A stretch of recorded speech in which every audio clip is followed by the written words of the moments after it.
নমস্কার, আমি অন্তর্বাহিনী চ্যানেলের নন্দিতা দাস। আজকে মাতৃ দিবস।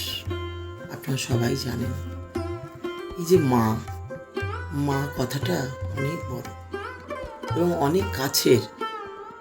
আপনি যতই কষ্ট পান না কেন, মায়ের কোলে যদি মাথা দিয়ে সেই কষ্টটা নিয়ে মুখ বুজে থাকেন, দেখবেন আপনার আস্তে আস্তে সেই কষ্টটা চলে যাচ্ছে।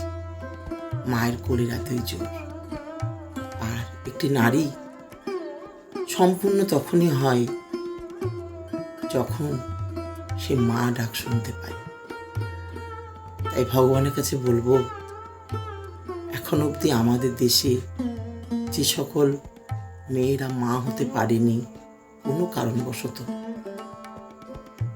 তাদের যেন ভগবান মাতৃত্বের সুযোগ করে দেয়, তারা যেন মা ডাক শুনতে পায়। কারণ এই মা ডাকের মধ্যেই অনেক বড় আনন্দ লুকিয়ে থাকে। যে একবার শুনেছে মা ডাক, সেই বুঝবে এই মা ডাকের মর্ম।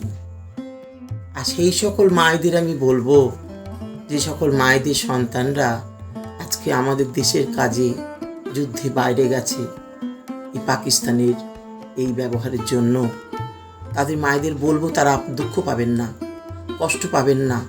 তারা ভগবানকে ডাকুন, ওরা আবার সুস্থ সবল আমাদের দেশের ছেলে দেশে ফিরে আসবে। ওদের কিচ্ছু হবে না। ওদের জন্য আমিও ভগবানের কাছে প্রার্থনা করছি, ওরা যেন ভালোভাবে যার যার ঘরে ফিরে আসে।